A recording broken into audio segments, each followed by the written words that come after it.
তীব্র শীতে জনজীবনে দুর্ভোগ বেড়েছে উত্তরাঞ্চল সহ দেশের বিভিন্ন জেলায়। পঞ্চগড়ে বইছে মৃদু শৈত্যপ্রবাহ। ভোর 6টায় এই জেলায় 8.5 ডিগ্রি সেলসিয়াস তাপমাত্রা রেকর্ড করা হয়েছে। এ সময় ঘন কুয়াশায় ঢেকেছিল চারপাশ। শীতে বিপাকে পড়েছে অসহায় নিম্ন আয়ের মানুষ।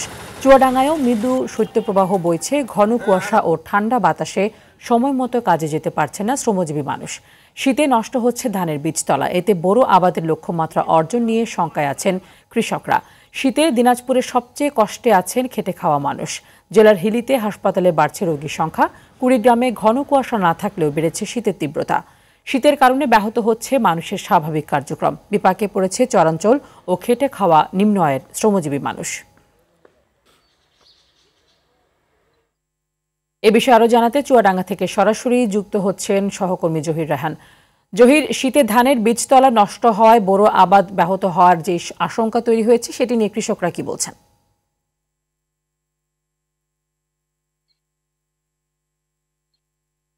যে সংবাদে আপনি যেমনটি দর্শকদের জানাচ্ছিলেন, আসলে পৌষের কিন্তু মাঘের যে শীতের অনুভূতি, সেটা কিন্তু চুয়াডাঙ্গাবাসী সেই অনুভূতি পাচ্ছে। অর্থাৎ হাড় কাঁপানো শীতে কিন্তু চুয়াডাঙ্গার জনপদের দেখা দিচ্ছে হাড় কাঁপানো শীত।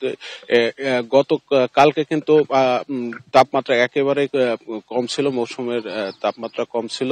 8.5 ডিগ্রি সেলসিয়াস তাপমাত্রা রেকর্ড করা হয়, কিন্তু আজকে কিন্তু তাপমাত্রা কিছুটা বেড়েছে। তবে শীতের যে তীব্রতা সেটা কিন্তু কমেনি।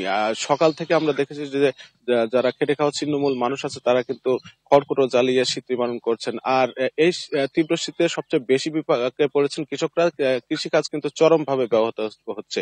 কৃষকরা যেটা জানিয়েছেন সেটা হচ্ছে ধানের যে বীজতলা আছে এই বীজতলা কিন্তু এই তীব্র ঠান্ডায় কিন্তু নষ্ট হয়ে যাচ্ছে।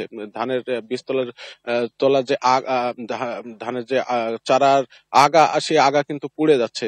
সেক্ষেত্রে কিন্তু বড় আবাদের যে লক্ষ্যমাত্রা সেটা কিন্তু অর্জন হওয়া নিয়ে একটা শঙ্কা দেখা দিয়েছে। কৃষি বিভাগ জানিয়েছে যে এবছর চুয়াডাঙ্গা জেলায় কিন্তু 35,700 হেক্টর জমিতে বড় আবাদের লক্ষ্যমাত্রা নির্ধারণ করা হয়েছে। তবে এক্ষেত্রে কিন্তু কৃষকদের বাড়তি সতর্কতা অবলম্বনের জন্য কৃষি বিভাগ পরামর্শ দিচ্ছে। বিশেষ করে সকালে ধানের বীজতলা যে ওপরে যে শিশির থাকে সেই শিশির গুলো সরিয়ে দেওয়ার জন্য বারবার করে তাগা দেওয়া হচ্ছে। আর তাপমাত্রা এমন অবস্থা কিন্তু আগামী কয়েকদিন থাকতে পারে বলে জানিয়েছে স্থানীয় আবহাওয়া অফিস। আর এই তীব্র শীতের কারণে কিন্তু চুয়াডাঙ্গা সদর হাসপাতাল ও উপজেলা স্বাস্থ্য কমপ্লেক্স গুলোতে কিন্তু শীতজনিত রোগীর সংখ্যা বাড়ছে।